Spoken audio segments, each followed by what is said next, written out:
mantra meditation.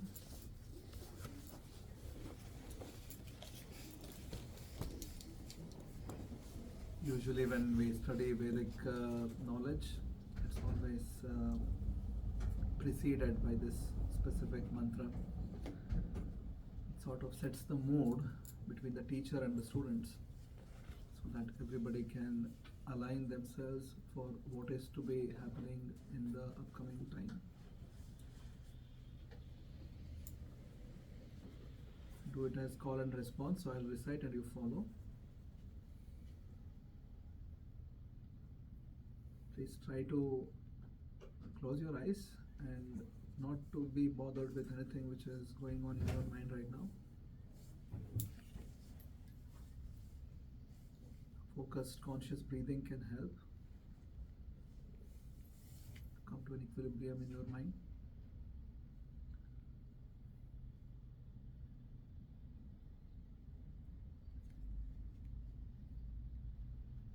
Join your palms together and try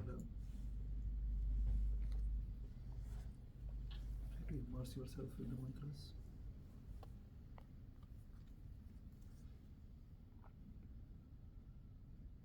Om Sahana Vavatu.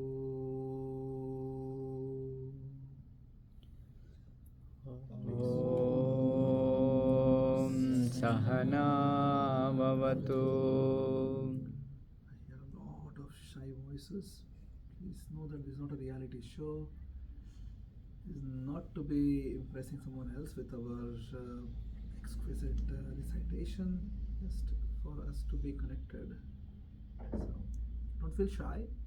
It's okay if you have not done this before, totally fine. This can be the first day, or if you have already done this before, that's fine.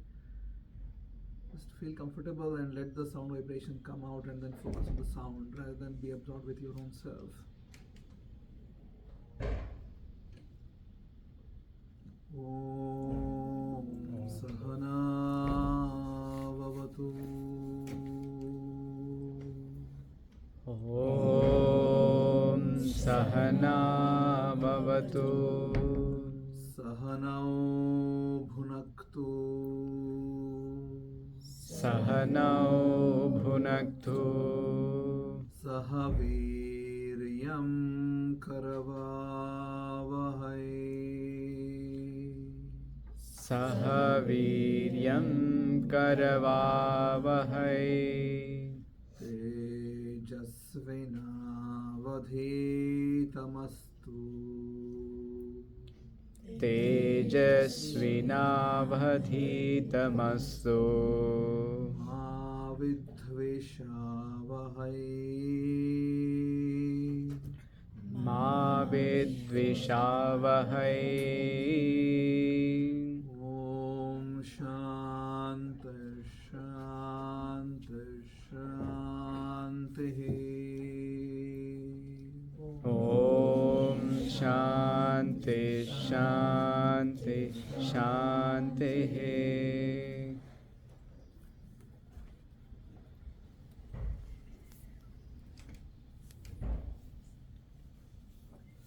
Meaning of the mantra which we just recited. The first line, Om Sahana Vavatu. The meaning is that Saha, now, Avatu, let us all walk together. Where? To Den Haag Museum? No. The path of spirituality. Let us walk together. That's the first line. Sahanao Bhunaktu. Let us all consume together. What? Nice. Food? No. Let's consume the knowledge together. Sahanao Bhunaktu. Bhunaktu is eating, consuming. But in this context, is not food, but is the knowledge which we will be consuming together. Sahaviryam Karavavahai. May this knowledge empower us. Tejasvina Vadhitamastu. When somebody becomes knowledgeable, you get an aura, you become Tejasvi. Ma vidvishavahai. Let there be no envy amongst us. You may be wondering, wow, that's quite serious. Why will teacher and students need to talk about this? But that's the most important thing, because the usual circles when, let's say, there is a student and a teacher, or there is a role model and a person who is trying to follow the role model. Eventually, when the subordinate becomes almost equal to the one who is teaching, then the immediate next thing which comes to the mind, I want to become better.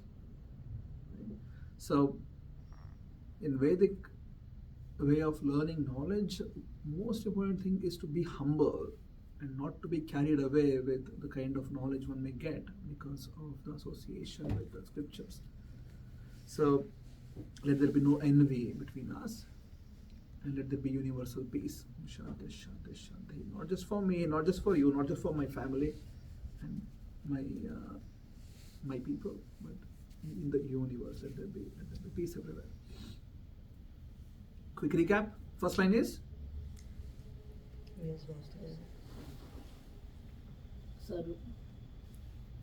Sahana Bhavatu, meaning let us walk together where?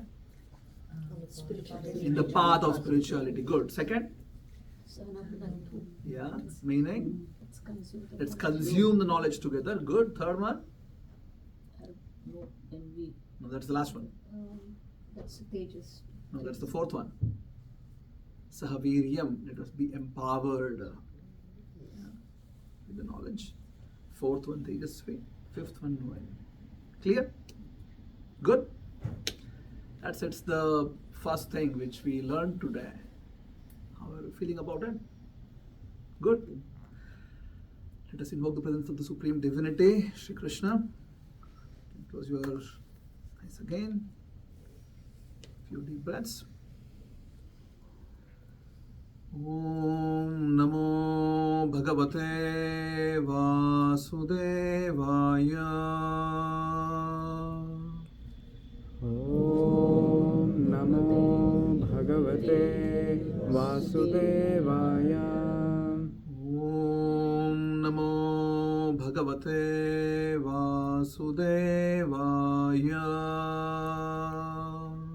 Om Namo Bhagavate Vasudevaya. My dear friends, I hear so many shy voices. Don't be shy. See, for me also it's first time here. Yeah. I've come in the other room, but in this room, for me it's also first time. Maybe many of you don't know each other. That's the best thing which can happen because it's okay, right? Nobody's going to judge you then. So, just let the sound vibrations come out, and that's when the magic happens. So don't be so much in the shell. Let's come out of the shell. Just recite. Om Namo Bhagavate Vasudevaya. Om Namo Bhagavate Vasudevaya. Narayanam Namaskritya Narayanam Namaskritya Naram Chaiva Narottamam Naram Chaiva Narottamam Devim Saraswatim Vyasam Devim Saraswatim Vyasam Tato Jayamudirayet Tato Jayamudirayet Nashtaprayeshu Abhadreshu Nashtaprayeshu Abhadreshu Nityam Bhagavata Sevaya Nityam Bhagavata Sevaya Bhagavati Uttamashloke Bhagavati Uttamashloke Bhaktir Bhavati Naishtike Bhaktir Bhavati Naistiki Krishnaya Vasudevaya Krishnaya Vasudevaya Devaki Nandanaya Cha Devaki Nandanaya cha Nandagopakumaraya Nandagopakumaraya Govindaya Namo Namaha Govindaya Namo Namaha. Let's invoke the presence of the Supreme Guru now. Om Ajnanatimirandhasya Om Ajnanatimirandasya Jnananjana Shalakaya Jnananjana Shalakaya Chakshurunmilitam Yena Chakshurunmilitam Yena Tasmai Shri Gurave Namaha Tasmai Shri Gurave Namaha Jaya Shri Krishna Chaitanya Jai Shri Krishna Chaitanya Prabhu Nityananda Prabhu Nityananda Shri Advaita Gadadhara Shri Advaita Gadadhara Shrivasadi Gaura Bhakta Vrinda Srivasadi Gaura Bhakta Vrinda Hare Krishna Hare Krishna Hare Krishna Hare Krishna Krishna Krishna Hare Hare Krishna Krishna Hare Hare Hare Rama Hare Rama Hare Rama Hare Rama Rama Rama Hare Hare Rama Rama Hare Hare. Thank you so much. It was very good. Still a lot of shy people, but anyway, I think as we go together more in these sessions, I hope at least some of you will start opening up and will be more interactive. So what we're going to do is an orientation or an introduction to Gita today. We'll be of course doing it in a very regular fashion, but how regular we all will decide at the end perhaps.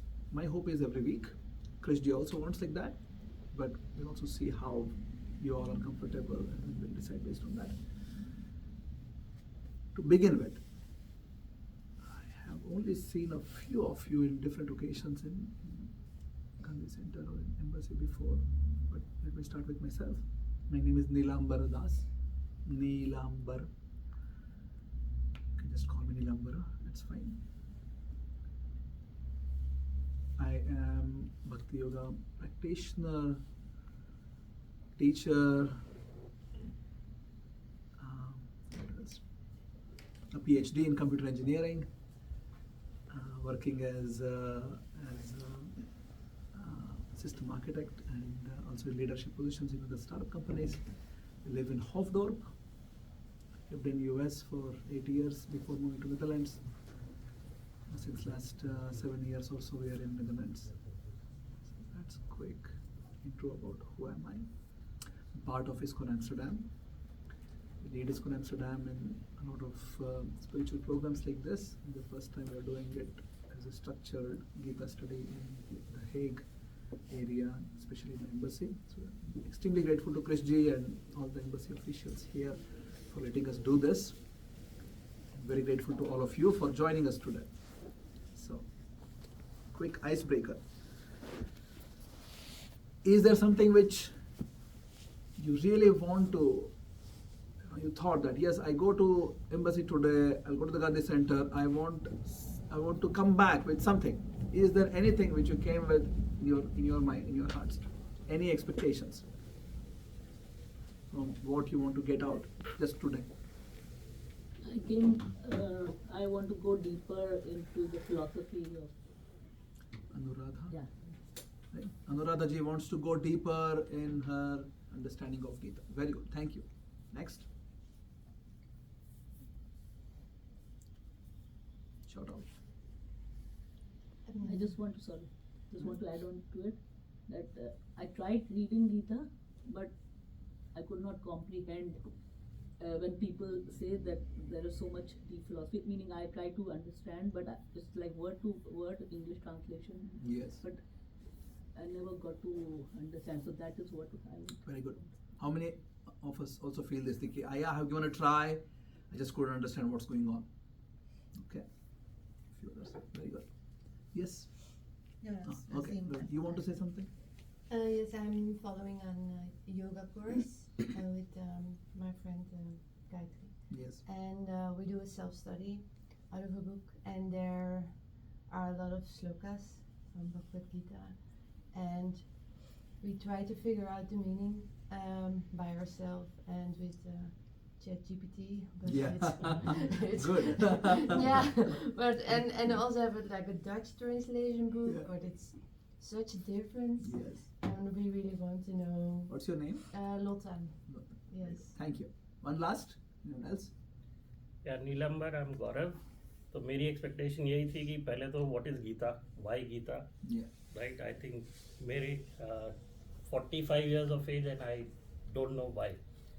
Secondly, background. If you, like you were saying, you were reading shloks and trying to translate, maybe chat GPT. So what is the right way to learn or understand Gita? There are numerous translation, I think, as Thousands much of as it. Yes. these books. So what is the right path to basically learn, and from where? Very good. Thank you. Gaurav. Gaurav, Lee. Lotan. Lotan, Yeah. Anuradha. At least saying 3 names in your name. Dr. Jayesh. Jayesh. Jayesh. Vijayesh. Vijayesh. Call me Shri. Okay. Yeah. Good. So I have at least 4 people whom I know. Very good. So let's begin with the most basic question of it, which is, what is Bhagavad-gītā? So in the simplest terms, Gita is, what is the meaning of Gita? Songs of It's a God. song. Bhagavat, Bhagwan. Bhagwan. A song of Bhagavan. So more than a philosophical treatise, how people in general sort of look at it. This is heart of Krishna, the song of Krishna. But the onset or the place where this took place is a bit extreme. It was not taught in a classroom like this or in a library like this, like a university. Where was it taught? Kurukshetra. Kurukshetra, the battlefield of Kurukshetra. Hare Krishna, please come. We need to anybody here who have been to Kurukshetra or know Kurukshetra? Okay, a few people. Right? So Kurukshetra is a place. It is like Danhag is a place. Kurukshetra is a place. Please know that it's not a football field in which the match is happening. It's a huge area. There are different accounts of how many people gathered together, at least from the perspective of how they used to count numbers in those days. In the fighting for 18 Akshohini Sainyas, there are different explanation of what is one Akshohini. So that we can perhaps let go. But please understand there are like a lot of people, millions of them, who have assembled to fight. Is it clear? So it's not just a football field like this. Okay, so the two teams want to fight it out for a ball. No, it's a huge area. Now, in that same place which things are going on, there is also another person who is sitting far away, whose name is Dhritarashtra. What is the meaning? Dhritarashtra. Someone who is so attached to Rashtra. That's the meaning. Dhritarashtra. This guy was blind. Right? But physically he was blind, but more so he was spiritually blind. He was always attached. He always felt that I am deserving this land. Somehow I am blind, because of which I couldn't get this land. So my brother was made the king. His brother was Pandu.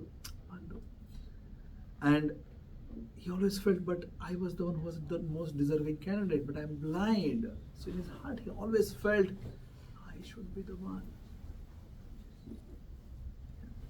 Because he was blind, he was not able to come and participate or get to know. His father was his father. That's a tricky question. The father of Dhritarashtra.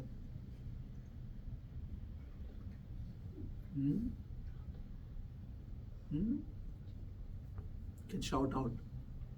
If it is wrong, it's wrong.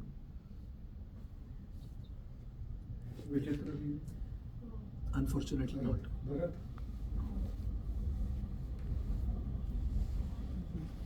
His father was Vyasadeva. Vichitravirya died. Yeah. After he died, Dhritarashtra was born through Vyasadeva. So, his father, Vyasa, one who compiled all the Vedic literatures, such a high lineage, think about it. Such a great father. Then the son is blind, not just physically blind, spiritually blind. His father left a disciple whose name was, this character keeps coming in Gita. Dhritarashtra is talking with whom? Sanjaya. Who could foresee, like in a remote vision, what's going on. And Dhritarashtra is talking with him. Who have assembled to fight? That's the next question. Who are fighting? Everybody unanimously agree for this? Kauravas and Pandavas?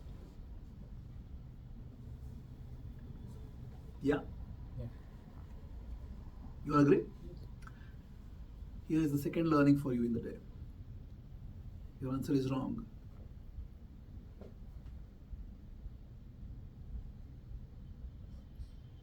So who is fighting? Who are assembled in the Kurukshetra to fight? Good and evil? Okay, that's one way to put it. Abstract out everything, right? Like just put it in a way, no names associated, good and bad people. Good. Okay? Any other choice? People of same family. Very good. Arjun's relatives. Very good. So next time when you think or want to tell that Kauravas and Pandavas fought the war, you need to sit down and start thinking, what is the meaning of Kaurava? What is it? This is people who belong to a lineage called as Kuru dynasty. Yeah? That's the meaning of Kaurava, one who is in the dynasty of Kurus. What is the meaning of Pandava? One or those who are sons of Pandu. And here is the twist. Pandavas are also Kurus. But Duryodhana thought, no, you can't be. I am the one. So if you tell that Pandavas and Kauravas fought the war, unfortunately you are on the side of? No. Duryodhana. So please think, would you like to be on the side of Duryodhana in this? So technically correct information is that if you want to tell that Pandavas fought, then you should tell with Dhartarashtra's son of Pandu and son of Dhritarashtra. Yeah. Or you can tell this was a family battle in the dynasty of Kurus. Clear so far? Making sense? Wow, my whole life is kept thinking like this, right? But unfortunately, Duryodhana, that's what he thought. I am the one who is Kuru. You guys are not. I should be the one who is ruling. You should be not. Okay. So this whole dynasty of Kurus, they are there, fighting it out. And then, coming back to my initial proposition that was not a football field, Arjuna, who is the central figure of the entire battlefield, tells to Krishna, Krishna, I want to see who all are there here. Come to fight. It's quite a big area. So Krishna was told by Arjuna, please take me to a place where I can see everyone. But as such, it would be very difficult to drive to a place where Arjuna can see the whole thing. It's a huge land. Then Krishna being Krishna, takes the chariot, brings it to a place where Arjuna's clear vision is on two people. who are Drona and Bhishma. Krishna could have driven the chariot somewhere where, Arjuna gets to see Duryodhana, Dushasana, and Karna. Karna was not there. But Krishna didn't do that. He just took straight in a place where the clear vision is now on two people, Bhishma and Drona, and Arjuna broke down. As I said in the beginning, we're only going to get an orientation towards Gita now. So we just set the field for it. And we'll see how long we can go, and then we'll open it for some questions at the end. So when Arjuna sees that the two most worshipable people in his life, Bhishma was almost like the father for Arjuna. Because when Arjuna was in the forest, all the 5 brothers, they were born in the forest through Devatas. And Pandu eventually dies, and along with Pandu, Madri entered fire. So Kunti brought small children from the forest back to Hastinapura. When the children came to Hastinapura, Arjuna was such a small boy that he couldn't even really distinguish between who is father. Now, when kids are really young, all the ladies they call as mama. Yeah. All the gents they call it as papa. Right? They only understand two people. So all the ladies are mama and all the gents are papa. That's how they call. Because they really can't distinguish yet who is my father. So Arjuna was such a small boy that he was like, oh wow, there is Bhishma here. His own father had died. Arjuna had no idea of that. He just comes and runs to Bhishma and Papa. And Bhishma lifted Arjuna. So Bhishma and Arjuna almost had like father and son relationship. Bhishma loved Arjuna like anything. And Arjuna loved Bhishma like anything. And then there is Drona, the martial arts guru. He's a teacher. And Arjuna was the best student in the class.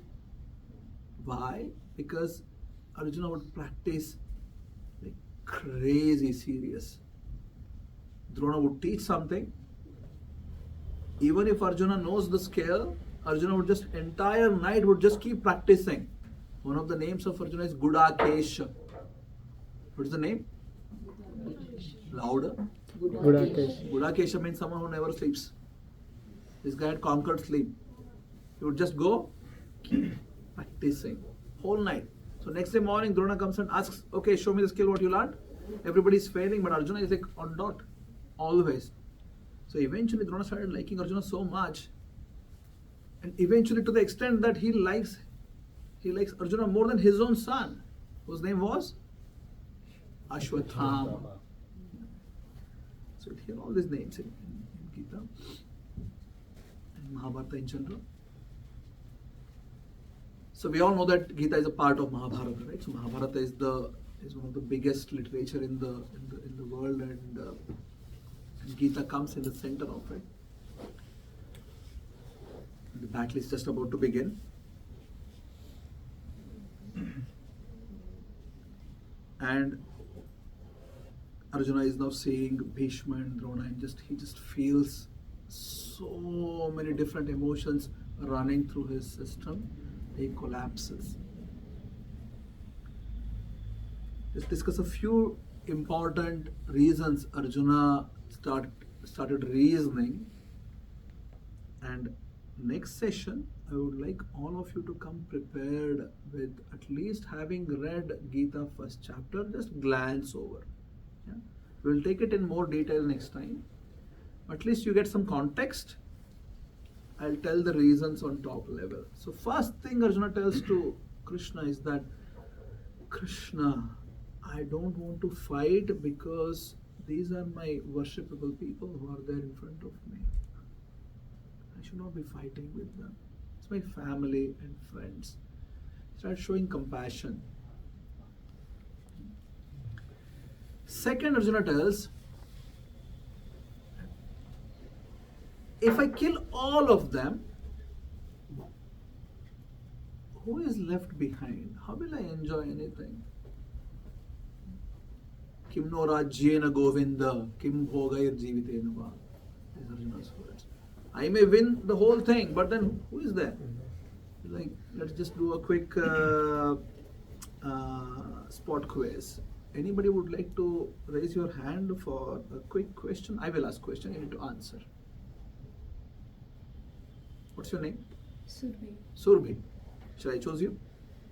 But I don't. I'll just have ask a one good simple knowledge question. answer. I'll just ask a very simple question. Would you ever want to get like a really fancy car in your life? Oh, okay, let's open it up. Is there anybody who thinks that I really want to have a really nice fancy car in my life? I would like to have for my husband actually. Okay. He likes Okay. cars. Good. So let's say it's not your husband but yourself, because your husband is not here right? Yes, right? So let's say it's for you. Yeah, just for the sake of discussion. So you want to get really the best, most fanciest car in the world. Let's say Surbhi gets this car, but there is no one else in the world. No one else. Surbhi has the most fanciest car in the world, but no one else there. You are there, you have the car, you'll be happy. You always want to sort of nice house and car and family. It's always more meaningful if there are other people, right? Like if I'm just the only person who is there, where is the fun? So Arjuna tells, everybody's going to die. Even if I have the kingdom, what do I do with it? Because everybody's dead. And then he tells, if I kill all these people, millions of men who have assembled to fight, there's a total imbalance in the society afterwards. The entire culture will be collapsing because all Kshatriyas are gone. In that time, there was something called as Varnashrama Dharma. Varnashrama Dharma is not the caste system which we see today. It is a very scientific way of running society, where there were people who were intelligent, they would become Brahmanas. Those who were strong, wanting to protect, would become Kshatriyas. Those who were good with trading, agriculture, they would become Vaishyas. And those who are, they are not really capable of doing things themselves, they would become Shudras. But the most important thing was, this was not based on birth. This was based on how one's psychophysical nature is functioning. Guna and karma. Just like in a modern company setup. Take any company for that matter, doesn't matter. Very corporate. There is a C-level executives, right? Chief this officer, chief that officer, whatever. Right? There are people who are in the management, people who do the labor work, hitting on the computer keyboards. And there are people who come and clean the office. You can't tell that this is a discrimination or everybody should be the equal labor. No. Based on the qualification, people are choosing what they can. A person who is a sweeper or a cleaner, their son or daughter can become a CEO if they're qualified, right? It's a scientific system. It's exactly what is Varnashrama system. In Varnashrama system, every limb is as important as the other people. It's an interdependent system. We'll deep dive into it because Krishna does speak about it in Gita. Anyway, coming back, Arjuna is telling, if I kill all these people, the entire Varnashrama system is going to be imbalanced because all these men are killed. Who is going to be there to protect? Nobody else. The entire society will collapse. I'll be the cause of it. I don't want to do this. And then he tells, I'll get papa, sinful reaction because of killing. All seemingly very, very valid points. Not once Arjuna told, I might lose. I'm afraid that I might lose. Not once. That's the entire first chapter of Gita. So when you read it, now you have some context. And Arjuna continues in the second chapter, telling that, Krishna, I'm just not sure what should I do here right now. Because Arjuna also, let's forget Arjuna for a minute. How many of us have experienced confusion in life?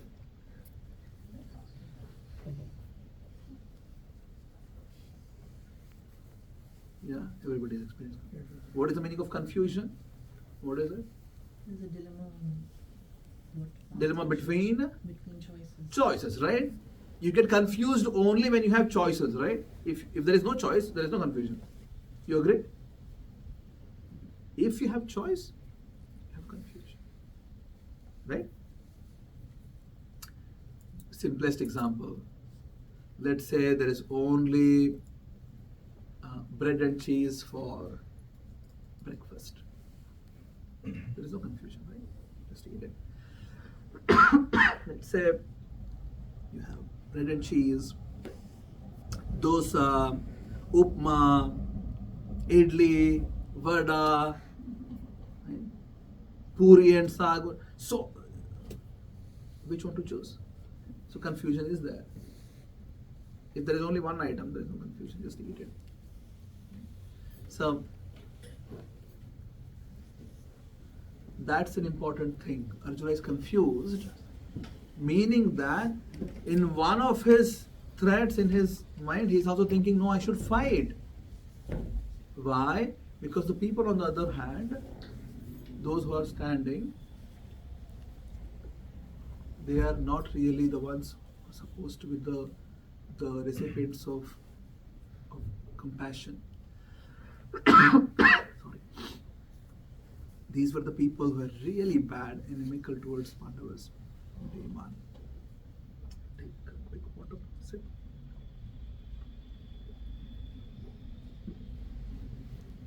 They had poisoned Bhima. Even when Bhima was just a small boy. They sent the entire family to a house made of wax to burn them. Even after they came back, huge commotion, gave them the land which was totally made of desert. Krishna's mercy. Vishwakarma made it as a great palatial building in Indraprastha. Then there was a gambling match. These people were sent to the forest again. A lot of things happened. And Arjuna knows about it, so he's also thinking, no, I should perhaps fight also. I should establish dharma also perhaps. But then also on the other hand, all these reasonings. Can we quickly do a recap of reasonings? Family and relatives, I don't want to fight. I want to be compassionate about them. Good. Next. If all are killed, then who am I going to? Yeah, how will I enjoy? Everybody is done, right? All are dead. Good. Third. Yes. Good. Third one.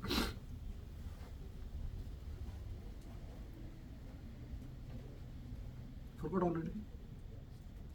I said a few reasons. I already said that.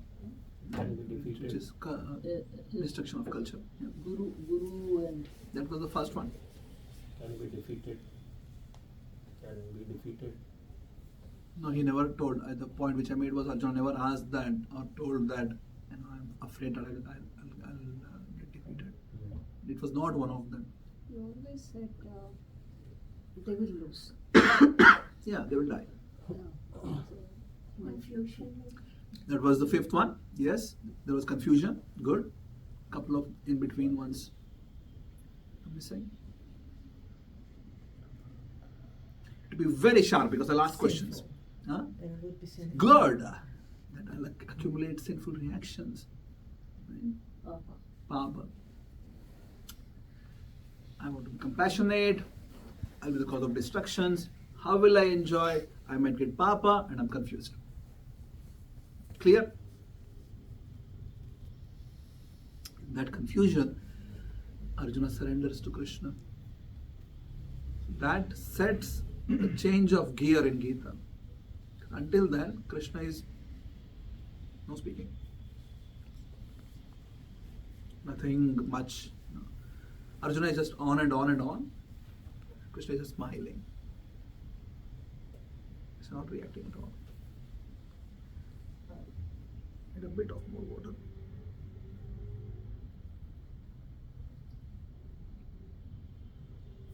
So once Arjuna comes to a situation wherein it's really going beyond me, I just don't know what needs to be done, puts his Gandiva away. And he just tells to Krishna, Karpanya dosho pahata svabhavaha prachami tvam dharma sammudha cheta yat shreyah syan nishchitam brohitan me shishyasteham shalimam tvam prapannam. This is the most important statement from Arjuna in all whatever he spoke. Entire first chapter almost, and then second chapter first part of it. Eventually in his confusion, he surrenders to Krishna. He tells to Krishna, I have become Kripana. Karpanya dosha. Karpanya dosha means one who has become miser. You know what is a miser? Kripana, Kanjus in Hindi. You know who is a Kripana? Who is a Kanjus person? Who is he? What is the mentality of this person? One who is a miser. Saves everything, doesn't want to spend. Doesn't want to spend. Good. What else? Don't want to share. Good. What else? Cannot let go. Can't let go. What else? Accumulating. Good. What else? These are all good, but not the most important characteristic of a miser person. The most important characteristic of a miser person is self-obsessed. He cannot really think what's going beyond himself or herself. The whole life is basically for them is themselves. That's why when somebody else comes and asks for some help, they're like, no, I can't. And they live their own problems. Even though they have so much, don't give. Because they can't really be empathetic about other things. Here Arjuna is telling, I have become Kripana not because he's a miser to not spend. He is like, I'm just obsessed with my own thoughts now. I really don't know what else to think. What is the real thing which needs to be done? I have just no idea now.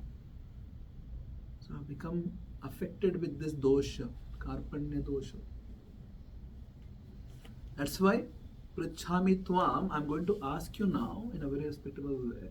Dharma sammudha chetaha. I have become sammudha, fool. Super fool. Sammudha. My consciousness is really bewildered right now. I can't really think. Yashreha syan nishchitam bruhitan me. That's why please, bruhi, tell me. Nishchita, in conclusive terms, in a deterministic way. Shishyasteham shadimam tvam prapannam. I accept you as my guru. I am your student now. Let's not talk like we are friends. So that's how we used to talk until now. Now I accept you as my guru and I am your shishya.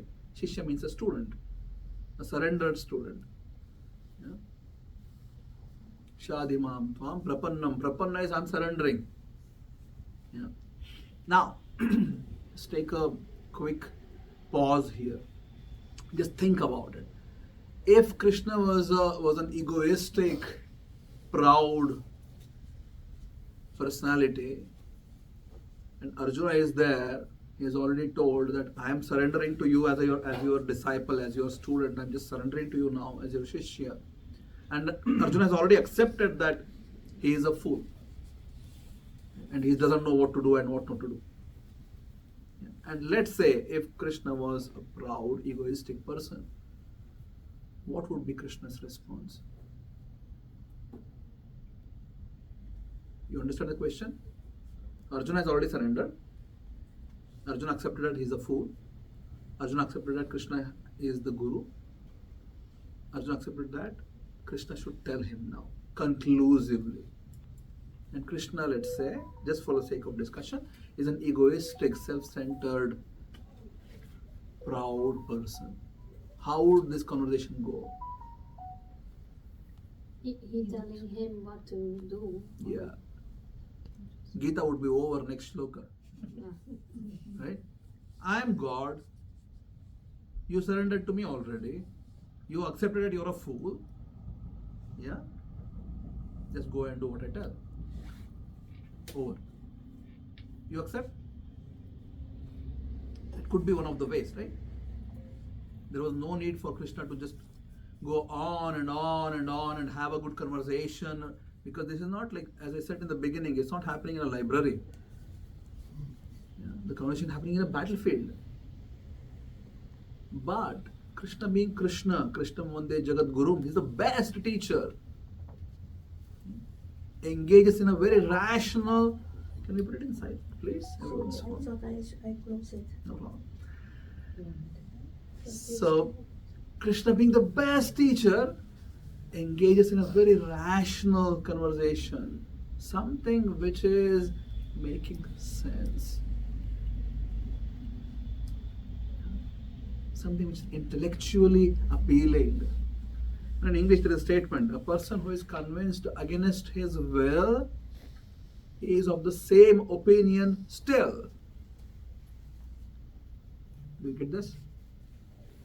A person who is convinced against his will is of the same opinion still. You might have experienced this in your life. You go and start a discussion with your family or friend, somebody whom, let's say, what's your name? Sunaina. Sunaina has a friend, let's say, and let's say Sunaina thinks that this friend has to be doing this. Let's say Sunaina is one of the friends. I'll just make it up, total hypothetical. Sunaina is one of the friends want to get a car. Again, coming back to car, which is, let's say, the friend thinks really good. But then Sunaina thinks that no, it should not be this car because she knows about a lot of things, and Sunaina is suggesting some other car. Let's say, hypothetical situation totally. You can think of whatever situations have happened in your own life. We all have life experiences, and let's say they start arguing, right? No, this. Oh no, that, right? And unless there is a rational aspect put into the conversation, if Sunaina is just telling, no, don't buy this, buy this, and someone just trying to convince, but no rational arguments put in, and the other person, let's say, eventually the other person might get frustrated because Sunaina is pushing and may tell that, yeah, okay, fine. Yeah. But then will anyway eventually go and then buy the car which they want, right? And now you can extrapolate this to anything in your life. You are trying to advise somebody on their house, on their boyfriend or girlfriend or their children, or doesn't matter. You are trying to advise something, and then eventually the other person does whatever they wanted anyways. How many of us have this experience in life? And you are dealing with your friends or family, or doesn't matter who they are, and then you're just trying to tell them you think this is the best thing for them, but then anyway they end up doing whatever they wanted. Yes, good. So some life experiences at least then. So that's the meaning of a person convinced against their will is of the same opinion still. So, but Krishna doesn't take that approach. He's not just trying to convince Arjuna that you should go and fight. There's a logical and a very rational thought put into the discussion. And just so that the discussion are happening on a platform which is uplifting, Krishna did not start answering Arjuna's question as such, no, whether you should fight or not. The discussion started on a very different level. Arjuna is somewhere here. Krishna just lifted the level platform to here and started telling Arjuna, let us take a bird's eye view. Let's not talk in this platform. Let's raise our platform. So the first teaching of Gita from Krishna to Arjuna is which one? Take a few steps back. No. Meaning of life. No. That have a look at all. No. Why? No. Surrender. No. Arjuna already surrendered. It's the first thing which Krishna teaches to Arjuna. The first thing which literally Krishna started speaking. He told Arjuna that you just don't know anything, you're just speaking words. He actually gave 2nd chapter 12th verse. No one knows. You will know because we're going to study this quite a lot. Krishna tells to Arjuna that you are not this body. Just uplift our consciousness. You are talking so much on a level which is just conditioned with the body. Physical plane of existence. Raise a bow. You are not this body. So Krishna tells, just like a boy grows from childhood or babyhood to childhood to youth to old age, and eventually one moves. There's a transmigration happening, the changing the body even in this life. How many of us were babies? If you're not raising the hand for this, it's wrong. How many of us were babies? All of us were babies, right? Yeah? You agree? You change the body, body now, right? Maybe you have seen your babies, your own babyhood photo. Have you seen? How many of us have seen your own baby form? You have seen? Yeah? So you know that you were that person, but you don't have that body anymore. Right? Kaumaram Yavanam Jara. So transmigration is going on. People become, as the time progresses, the body changes. Even as per modern science, every few years, 7 years, something like that, except a few cells in the body. Everything else is refurbished. It's all gone. New cells are coming. The entirety of body changes. So if you look at yourself 20 years ago, chances are very high that physically entirety of you were different. You're not possessing anything which you had some time ago. You're different. But then there is something which is still there as a commonality between the change of bodies. That's what you are, Arjuna. And this is what is going to change eventually. Even when somebody dies, from one body they transmigrate to another body. And then Krishna tells, Matra sparshastu kaunteya shita ushna sukha dukkadaha. Because you're in touch with matter right now, sparsha, you're going to experience what is the effect of matter. Just like we have come to Netherlands now. Many of us are from other places perhaps, except a few local Dutch nationals who were born here. I came from India, for example. If I'm in Netherlands, I'll be subjected to the weather of Netherlands. I can't tell that, oh no, it's supposed to be summer. Why is it like raining and cold? I can't complain. Okay? This is the weather. I'm here, I'll be subjected to this. I can't tell that, no, I'll live in Netherlands, but I want to have weather of Goa. This can't be possible, right? If I'm in Netherlands, I'll get the weather of Netherlands. I can't really change that. Because I chose to come here. So I'm subjected to this weather. So Krishna tells, Matra sparshastu kaunteya, because you are in touch with matter, so you undergo whatever matter has to offer you. You can't question, and matter will keep transforming. I'll come to questions. But then one has to tolerate.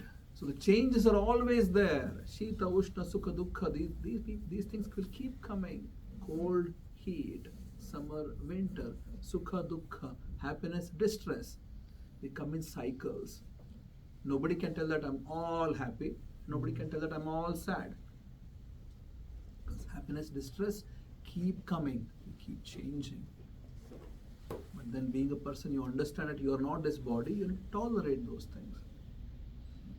That's how Krishna will eventually start speaking about what's called as Atma Tattva. Can you repeat? Atma means who you are. It's an abstract concept. Who you are, truly. That's the meaning of Atma. So Gita, in essence, speaks of 5 different tattva. Atma, Ishvara, Prakriti, Kala and Karma. Spot quiz. Repeat. Atma, Ishvara, Prakriti, Kala, Karma. That's the 5 principles which are described in Gita. So if you get to know Gita, you will be able to have clear understanding of what these 5 are. What exactly they are, how they really affect our lives, what's the use of all these things, we'll discuss next week. However, for now, we can have a very quick discussion about how Krishna's genius interpretation of this whole situation and how he uplifted Arjuna. Just the first level of it, if we can understand, the universal peace is just byproduct. Because if we all understand, let's say everybody in the world understand they're not these bodies, there's something which is divine within the body. Every single world problem is gone, every one of them. All of which, poverty is gone. Poverty is there because of imbalance in how the resources are allocated. Right? You may tell whatever, everything is solved. Because all the problems ultimately boil down to ego, greed, lust, anger. You agree? Which is all because everybody thinks that I am this. This is what I am. But Gita's first teaching tells, no, that's not what you are. This is what you have right now. But this is not what you are. So we'll come to more discussions on that next time. So that's the first tattva of Gita. Next week we'll begin with what is a tattva. And then we'll discuss a bit more about Atma Tattva and we'll continue. 12 o'clock. We can take a few questions and we are done for the day. You had a question? Yeah, what does the word dukkha? Dukkha means sadness. Sadness. Yes. Sukha means happiness. Sukha, dukkha. Yeah, good. Yes, next. Did you mention the 5 things which you mentioned once again? The 5 things? Yes, Sunaina will mention now. Atma, Ishvara, Huh? Atma, Ishwar, Prakriti,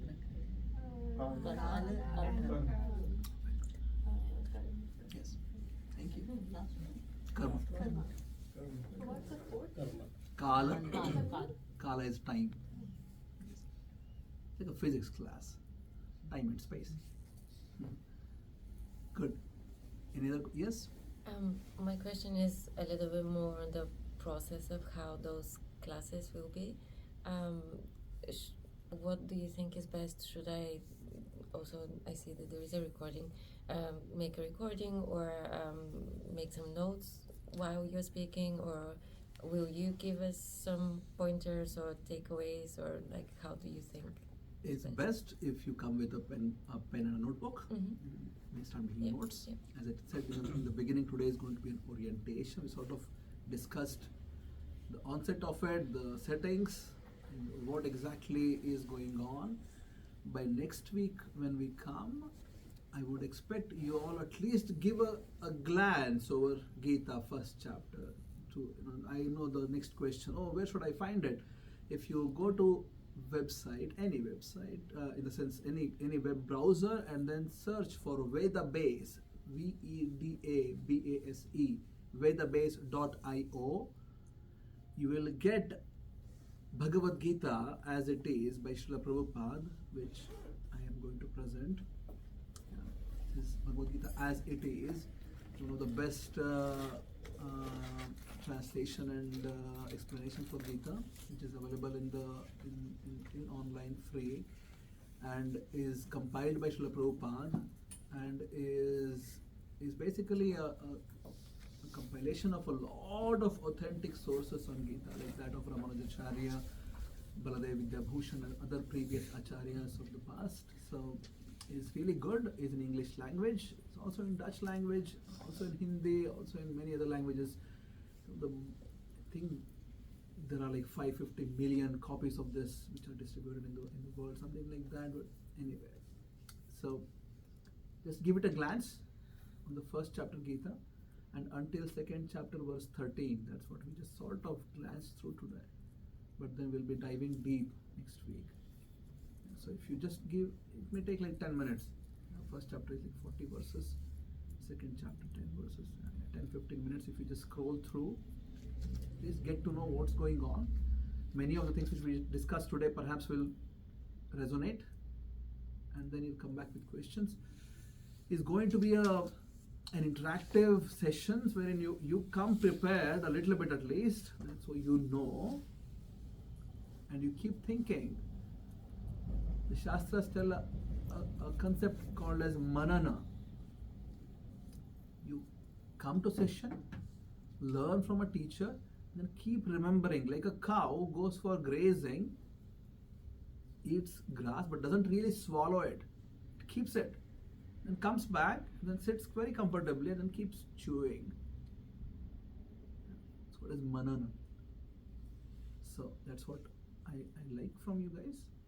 I hope you liked it today. That you're inspired, that you'll do this. Yes, please go. Also one question, because everyone in his life has some small issues, and the first lesson I would like to ask, the first lesson of Krishna, how to get above this issue. So you have to get rid of the material and you go above, Yes. and then on the Atma Tattva. And how do you do it? Very good So question. just the surrendering. Very good question. Just in a nutshell, to give you comfort, there's something called a sadhana, which everybody has to do. But then we'll dive deeper into it in the coming sessions, because otherwise it will become over information in one day. But most important thing is one is to have a spiritual practice on a daily basis, something which is feeding to your real you. We feed food, we all eat every day, right? Everybody eats every day? Mostly? Yeah? Is there a time wherein like 1 month I didn't eat, I didn't drink, I didn't breathe? Anybody? We all eat every day, keep breathing, keep drinking water, because we know that's how we can keep the body alive and intact. But then we hardly feed anything to the person who we really are. And we expect to not experience anything which is offered by the world around. How is it going to be possible? It's never going to be possible. So we need to also feed inside then, and that's what is sadhana. We need to have a spiritual practice. How it is, what it is, I'll tell you later in the upcoming sessions. But what can help is sitting down, just calm your mind and just breathing. Pranayama is the first principle of sadhana. To be able to come to an equilibrium in your thought first. And this is research proven now. Science calls it as coherent cardiac breathing.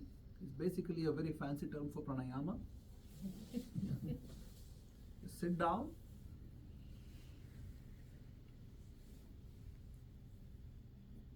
For a few minutes, and then you can recite mantras. I do Hare Krishna mantra. Hare Krishna, Krishna Krishna, Hare Hare, Hare Rama, Rama Rama. So maybe 5-10 minutes of pranayama, a few minutes of mantra can start giving you that food for who you are. Yes, and eventually you'll be able to then raise above. Okay, but we will dive deeper. One thing, I have a question. Yes. That when we are doing meditation, are we supposed to just go blank? You're supposed to focus. In pranayama, you focus on the breath. Entirety of focus. Your mind is running. The moment you close your eyes, where are you from? India. Where? Delhi. In Delhi.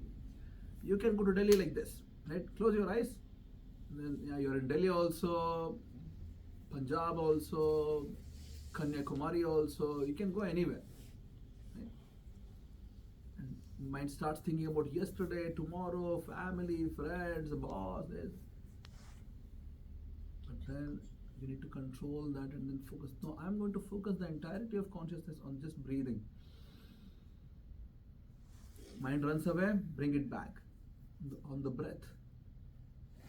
And it is possible. So that's the meaning of coherent. Right? So there has to be a coherence between your thought and what you're doing. So when you start doing that, automatically your blood pressure improves, your heart rate variability improves, you become calm. And this is a science proven. So once you start doing, and it's not a blank thing, you're focusing still on the breath. It's not blank. So focus on the breath. Ingoing and outgoing air. And eventually once you are focused enough, after let's say 5-10 minutes, do some mantras and you hear them. You recite mantras, you hear them. So that focus is on the hearing then. And that's how one does dhyana. No, just so when you're dhyana, can we have like an image? No, but there is no forming? need of that. No. No, that's just concoction. And we may just keep imagining something, but there is no need of imagination at all. Spirituality is not imagination. Okay? Yeah. Can we do the Mahamantra? Yeah, where? No? Yeah, you all can close your eyes. There is a request. Please let us start breathing in a way that we are actually conscious. Majority of life's problems will actually go away if we start breathing properly. Like I said, this is science-backed. Modern science agrees with this now. Just inhale full. Because most of the times we do shallow breathing. Don't really inhale enough. Just take full breath in.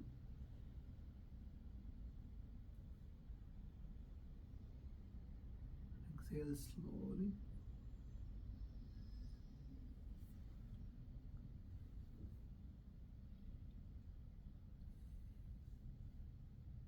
Mind is wandering away, bring it back, the attention of just breath.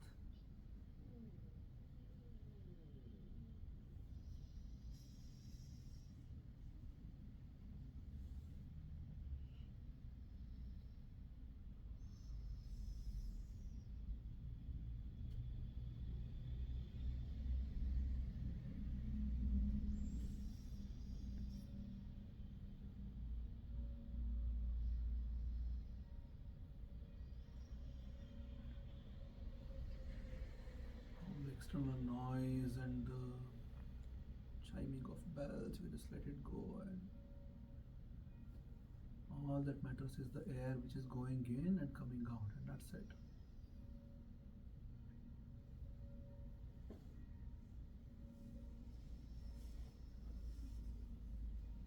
You all can very mildly recite this Hare Krishna mantra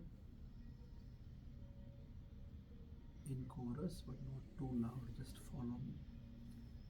Hare Krishna, Hare Krishna, Krishna Krishna, Hare Hare, Hare Ram, Ram Ram, Hare Hare, Hare Krishna, Krishna Krishna, Hare Hare, Hare Ram, Ram Ram, Hare Hare, Hare Krishna, Krishna Krishna, Hare Hare, Hare Ram, Ram Ram, Hare Hare Krishna, Krishna Krishna, Hare Hare Ram, Ram Ram. One last time. Hare Krishna, Krishna Krishna, Hare Hare, Hare Ram, Ram Ram, Hare Hare. Thank you so much. It's very simple. Just do this as a practice every day.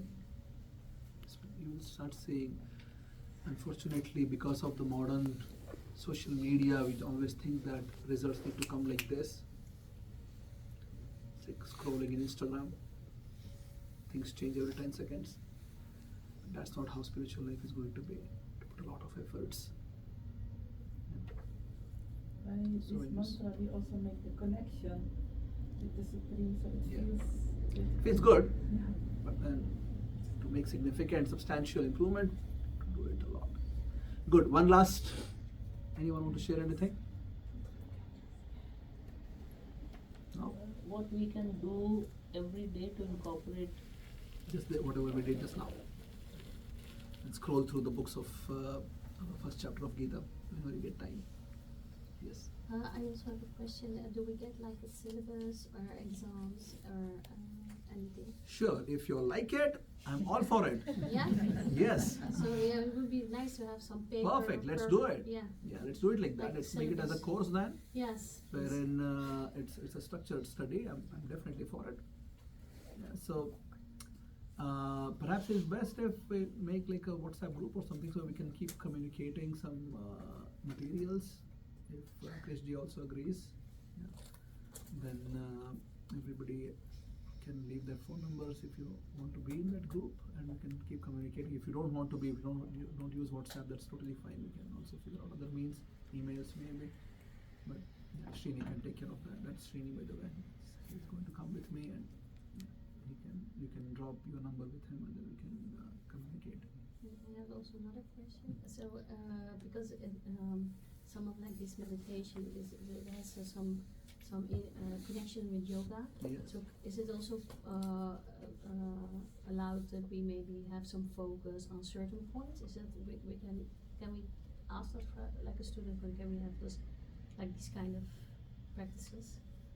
I didn't get the question. So this like this meditation we just Yes. did is just a part of like how to also interpret the Gita, and but Yes. do also practical ways like. Yes. And since it's also connected to some yoga Yes. aspects of it, Yes. like the sadhana and Yes. the dhyana, and Yes.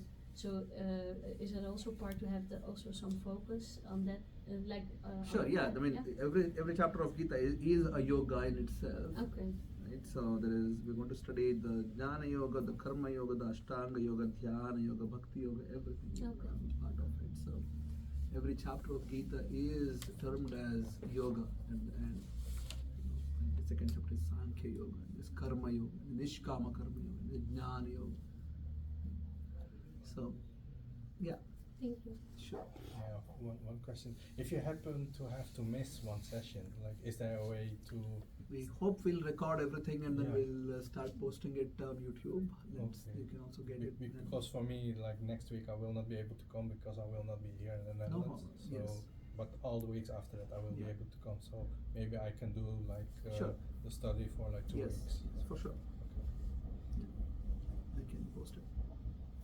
Yes. One thing I can, of course, I feel with so much of knowledge, I just felt it was so little, meaning you want to dive into more. Of course, the time limit is the constraint, but if it was little longer, it would have been kind of, you just, by the time you immerse yourself, you feel it's time. It's always better like that, right? Then, oh my God, when is it going to get over? No. I just want to go home. So let's keep it like this. It was very It's nice. Always better to end with end on a high, right? And then like, oh my God, okay, it's over now finally. So, okay. 1 hour is good, I guess. I am okay. This is like one of the 3 programs I'm going to do it today. So I'm going to go back to Amstelveen and then from there to Authorn. So maybe to Amsterdam afterwards, but I do 7 to 8 programs a week like this. I'm all for speaking. I can speak for whatever number of hours, but it's also important that everybody is interested. You accept, adapt yourself, feel happy about it, and then go back with some sort of wanting to come back. Not that, oh my God, okay, fine, this is the last day I'm going to come. Never ending classes. So, okay, thank you so much. Hare Krishna. Yeah, sure.